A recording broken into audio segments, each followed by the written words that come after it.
This is Umar for BoxNation. I'm joined by Gareth A Davies. The Hello, afternoon, mate. hello, the afternoon after the best fight card's been announced ever. Is that too much of a strong statement or not?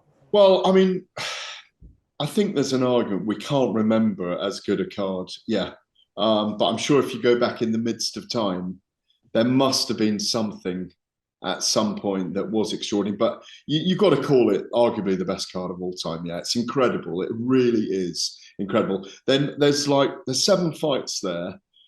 Five of them are pay-per-views almost, so on their own. So no, it's extraordinary, and it just shows where He, His Excellency Turkey Al Sheikh is, where George Warren, Eddie Hearn, and Spencer Brown are in their thinking at the moment in terms of negotiating with the Riyadh season to put these kind of cards on. It's just unbelievable. It's unmissable. But if Zhilei Zhang and Ajit Kabayel are opening up your main card, I think that says it all. Or Joshua Buatsi against Callum Smith, isn't it? I think opening that up. Hang on, you might be right. Who was bottom of the No, I pile? am right because I've discussed it already. There's those two open. Those two walk first, and then No, and you're then right. Boatsy Smith first. yeah. I mean, that's not a bad fight either, is it?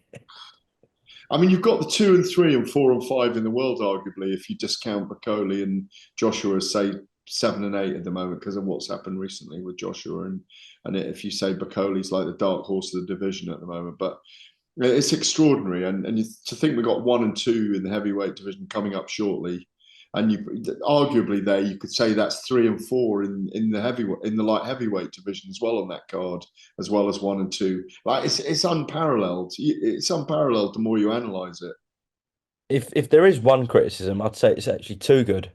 If you get what I mean. Well, um, well, it just shows that big cards can be put together, and there's still a lot of other cards that can be made because there's a thrill and excitement about how 2025 looks at the moment. It's going to be an amazing year if Fury pulls it off against Usyk in the second fight, and the Joshua fights out there for the summer for Fury, and is there a trilogy with Fury and Usyk, and then the outcomes of Dubois and Parker, Kabayel and Zhang. You imagine the winners are going to maybe face each other there, or if Usyk beats Fury, you might get an undisputed again. If it's Parker or if it's Dubois, that's a rematch for Dubois.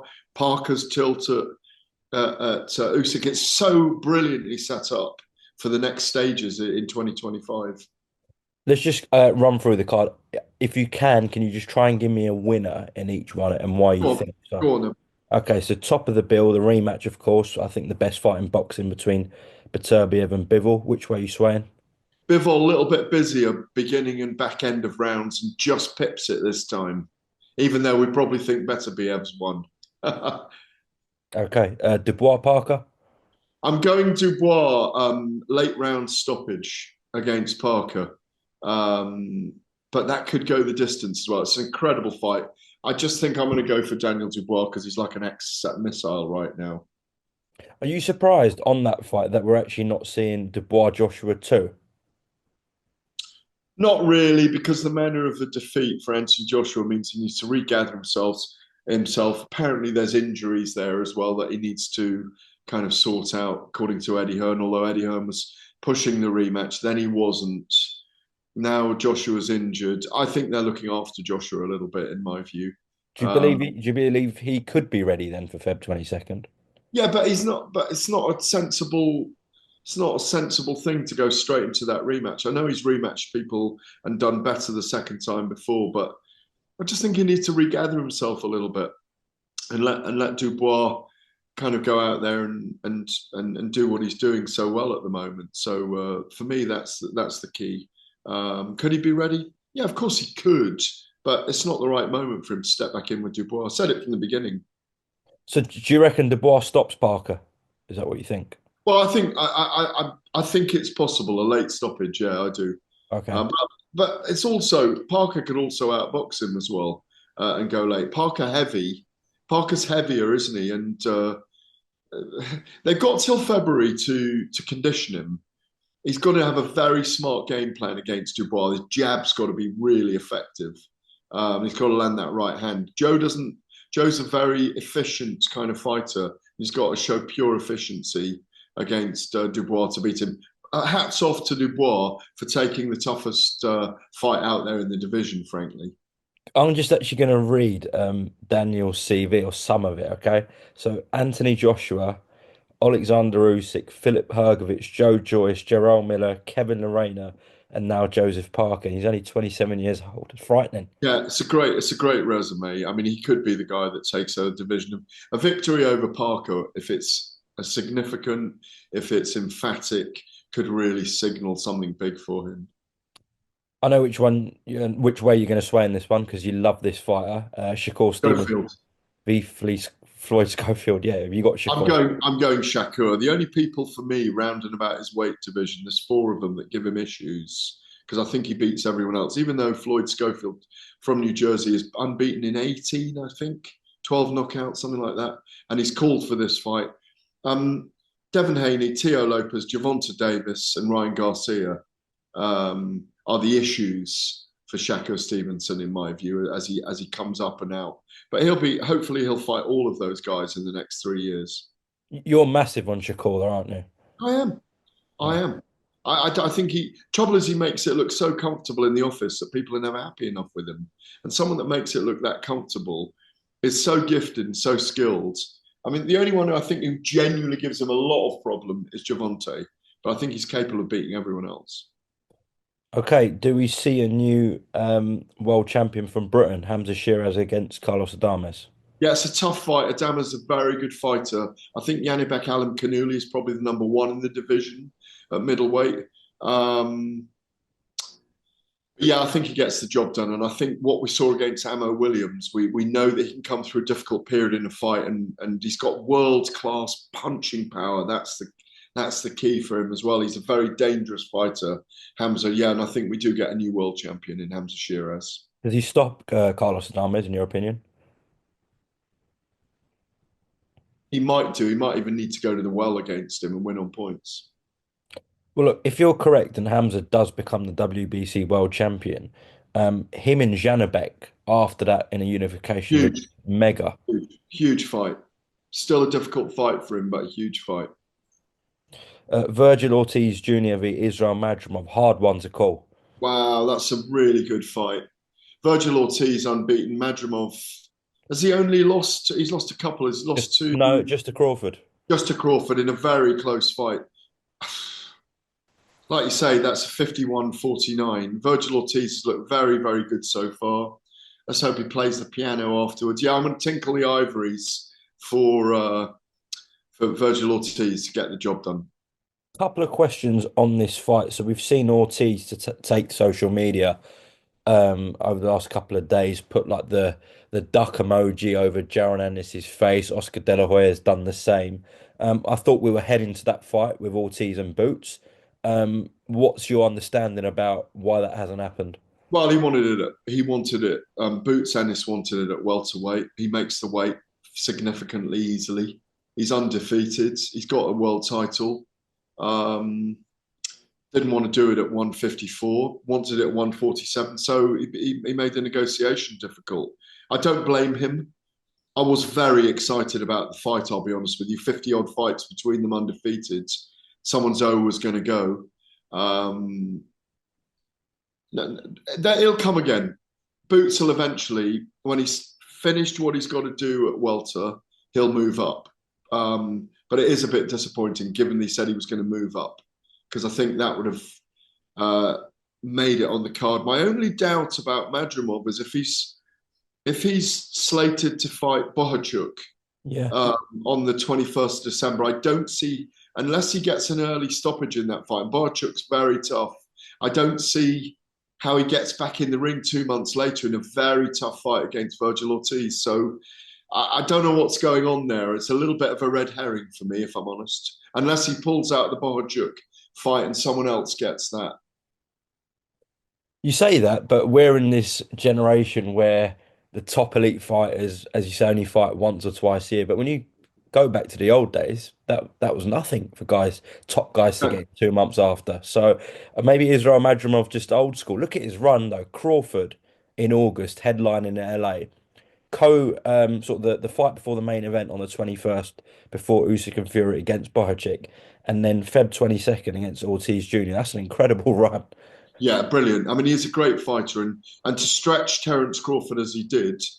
I mean, I picked Crawford in that fight to win very well, but really, he only just pipped that fight. He did enough to win the whole thing. I say he did enough to win. It was a brilliant 12-round fight, a fistic chess match. But Madrimov showed just how good he is, and I'm glad he's getting his reward on this card, or these two cards coming up. Zhang and Kabayel. Ooh. Well, Zhang's always dangerous early. Kabayel's proved to be really smart so far, much the younger men. Oh, it's always hard to pick against Zhang because I thought it was a razor tight fight with Joseph Parker as well. If Zhang is taken into the late rounds, it's probably Kabayel's fight. Oh,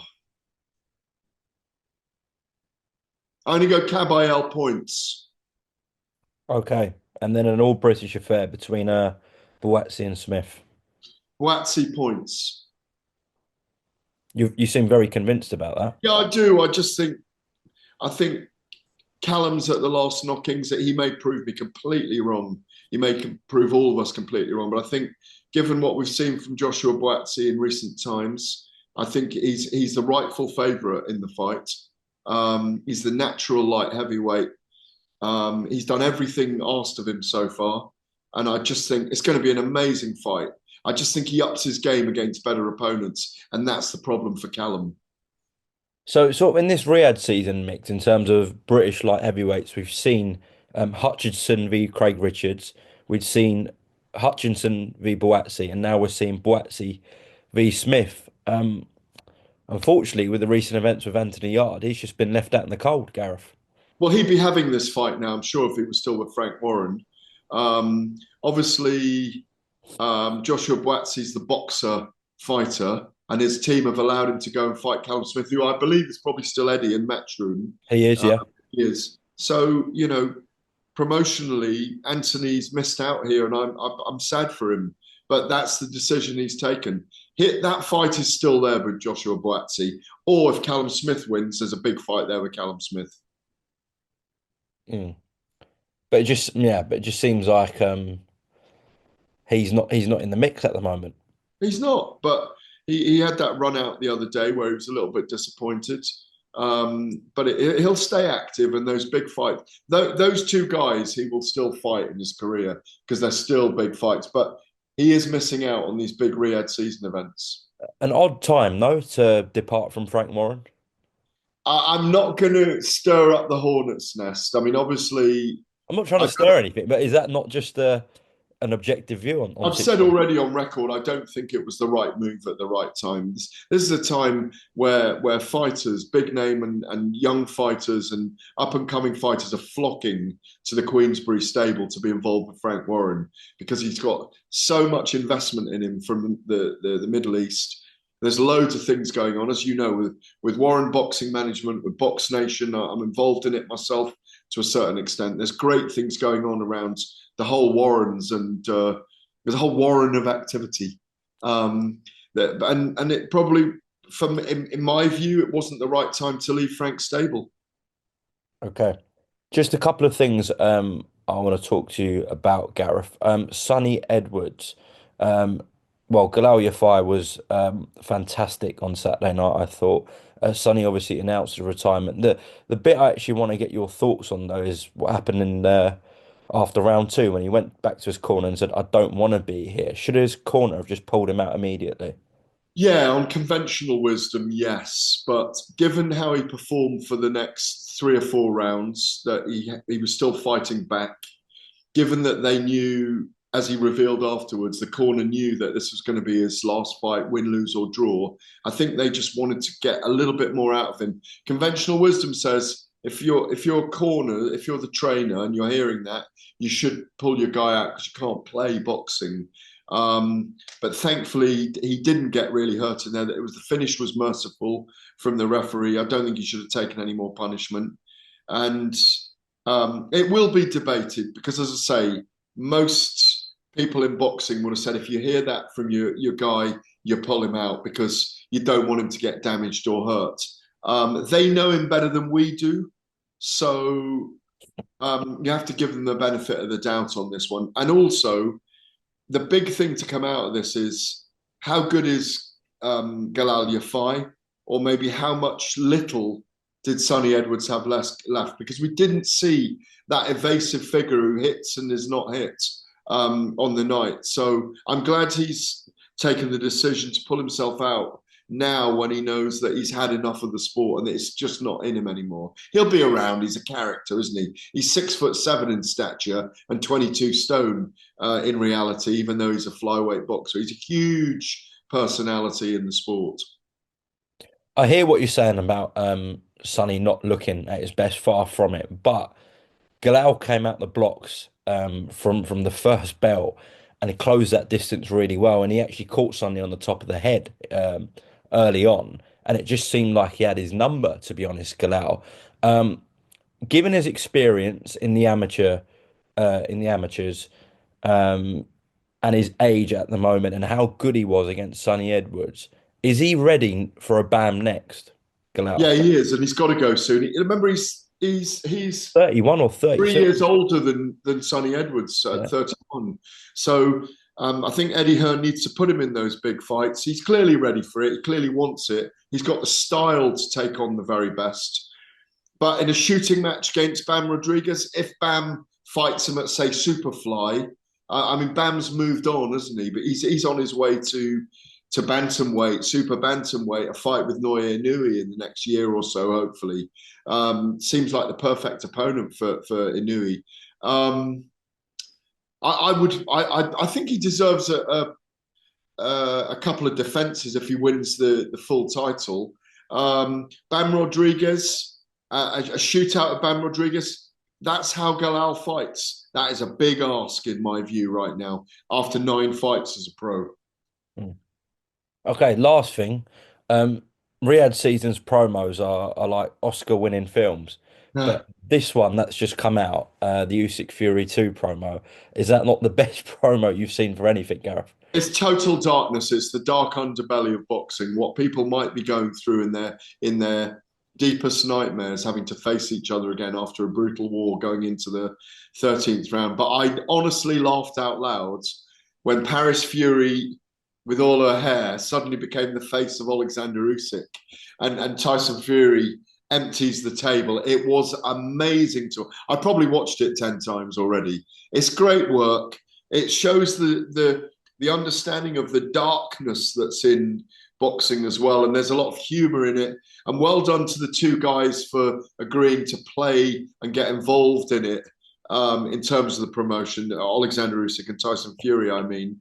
And congratulations to His Excellency Turki Al Sheikh for getting the right team involved to do this again. But why wouldn't they be involved? I'm reading, it may not be factual because I haven't managed to speak to the teams about what the potential money is. But when you read what's being knocked out on social media at the moment for what they're earning, Alexander Usyk over £100 million for this fight, and Tyson Fury 60 odd million. So I don't know if that's being exaggerated, but I think the boys are in for the top bucks at the moment. They fully deserve it. We're counting down the days now. I've spoken to, by the way, Umar, I've spoken to figures in Tyson Fury's camp. They're very happy with where his conditioning is right now. A lot of sparring partners, all southpaws. He's shark tanking. They're going to keep him on the right weight, and we all know what weight that is, 19 and a half stone, 20 stone, for a big night where he's going to go out on his shield and try and win that number one position back in the heavyweight division. I'm being told that camp's been like prison, and that's what I want to hear around Tyson Fury. That it's been like prison in Malta. They're in a compound, running the hills, doing all those things, and ready for Riyadh in a week's time. They're heading out there. Gareth, safe flight and journey. Can I disclose where you're going? No, never. No. Okay, but I'll see you in Riyadh next. Secret mission. I will see you in Riyadh. Thank you, Gareth. Cheers. Cheers.